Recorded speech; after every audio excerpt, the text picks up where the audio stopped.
Hi guys! Alors aujourd'hui je vais faire une vidéo en français qui n'est pas du tout préparée. Je savais pas trop sur quoi faire une vidéo en fait et j'ai demandé je vous ai demandé ce sur quoi vous aimeriez que j'en fasse et en fait plusieurs personnes m'ont répondu parle en français, fais des vidéos en français, tu peux parler de n'importe quoi et c'est vrai que je trouve que ce serait bien de faire plus de vidéos en français sur des sujets un peu importants ou en tout cas sur des sujets qui me semblent être importants parce que j'ai pas l'impression que ce soit quelque chose qui soit réellement fait en français. Arrêtez-moi si je me trompe, hein.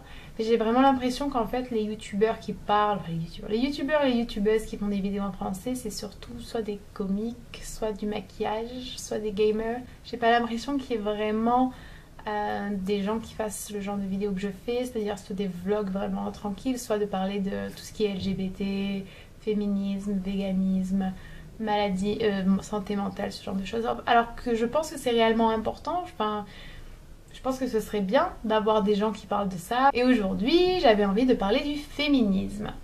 Alors, je suis féministe, évidemment. Je pense qu'on devrait tous l'être. Hein. Si on pense que les hommes et les femmes sont égaux, on peut penser qu'ils sont différents et égaux. Hein. Si on pense qu'ils sont égaux, ben on est féministe. En fait, cette vidéo pourrait s'arrêter maintenant. Hein. Mais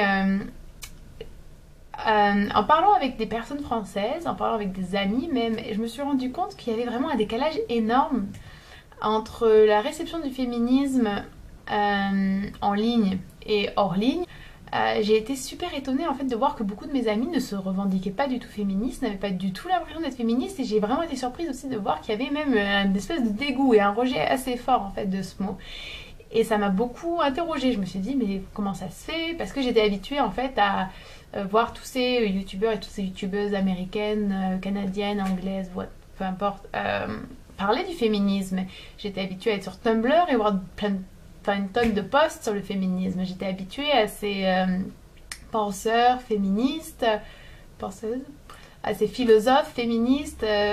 J'étais habituée en fait à cette espèce de monde où le féminisme était relativement accepté, même si j'étais pas totalement naïve non plus. Hein. Enfin, je veux dire, je reçois beaucoup de commentaires désobligeants parce que je suis féministe. Mais j'ai vraiment été surprise en France, j'ai eu l'impression qu'il y a une espèce de de désinformation, de manque d'information et beaucoup de préjugés en fait et d'idées totalement fausses à propos du féminisme. Déjà rien que le mot fait frémir. Le nombre de personnes qui m'ont jeté des regards oh non quand même t'es pas féministe, ah non moi je suis pas féministe, hein. Non les femmes et les hommes sont égaux mais je suis pas féministe. C'est là qu'on se rend compte en fait que les gens n'y connaissent rien parce que si on pense que les hommes et les femmes sont égaux on est féministe parce que le féminisme bien que ce soit un mouvement qui ait connu différentes vagues, différentes périodes, différents et différents porte-paroles, il y a beaucoup de groupes, de groupuscules, il y a beaucoup de problèmes au sein même du féminisme, comme chaque mouvement. C'est quand même, si on parle d'une constatation vraiment la plus vague, et la plus générale et la plus simple possible, c'est les hommes et les femmes sont égaux. Et cette idée-là, on a l'impression que c'est une idée normale en fait et qu'on ne devrait même plus en parler parce qu'au XXIe siècle, ben oui bien sûr que les hommes et les femmes sont égaux.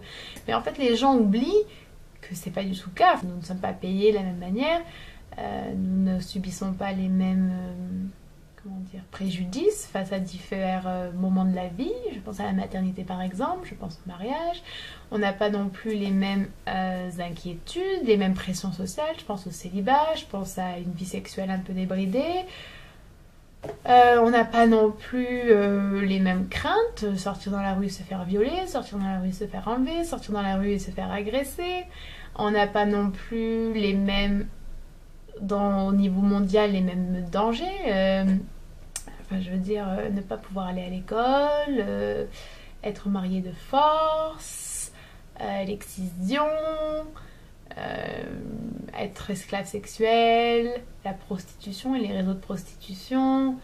Enfin bon, j'en passe beaucoup malheureusement parce que c'est quelque chose qui est extrêmement délicat et malheureusement en très mauvais état. Enfin, la situation de la femme féminine dans le monde est loin d'être satisfaisante. En fait, le féminisme s'observe à plusieurs niveaux. Il s'observe à des niveaux qui sont assez, personnels et individuels, c'est-à-dire les blagues sexistes que vos collègues peuvent vous faire ou que vos amis peuvent vous faire, le fait qu'on vous dise une fille ça se tient pas comme ça, ou qu'on vous dise que ta jupe est trop courte et que peut-être que si cette personne t'a regardé ou t'a sifflé, c'est en même temps parce que t'es habillée comme ça. Et ça va jusqu'à une enfant de 12 ans mariée à quelqu'un qui a 60 ans. Vraiment la nécessité du féminisme en fait prend différentes formes parce que le sexisme et le patriarcat prennent différentes formes selon les cultures, selon les sociétés, selon les groupes même plus petits dans lesquels on évolue. Ce sont des choses qui, même si elles paraissent être anodines, en fait ne le sont absolument pas parce qu'elles découlent toutes en fait de la même idée, du même concept qui est le patriarcat. Qui est un concept vraiment important si on veut comprendre le féminisme.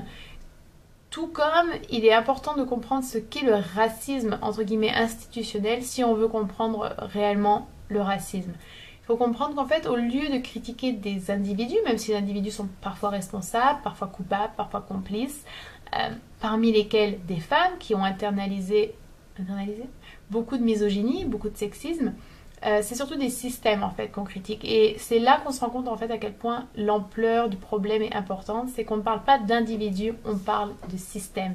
La question de l'individu est certes importante et problématique, c'est horrible de rencontrer une personne raciste, c'est horrible de rencontrer une personne sexiste, mais ce qui est réellement horrible en tant qu'individu femme ou individu de couleur, c'est d'évoluer en fait dans un système qui est raciste ou qui est sexiste ou qui est... Certes, il y a eu des avancées, certes, il y a des libertés individuelles, des libertés collectives, certes, il y a des mouvements, certaines prises de conscience ponctuelles et parfois un peu plus étendues dans la durée, mais ça n'empêche pas que les systèmes dans lesquels on vit, aussi bien tout ce qui est familial, au travail, dans la société de manière plus large, le religieux, tout ça repose sur des choses qui sont réellement sexistes et misogynes. Je pense que pour beaucoup de personnes, surtout des hommes, ils le prennent très mal quand on dit ce genre de choses parce qu'ils ont l'impression qu'en fait on essaye de prendre le pouvoir.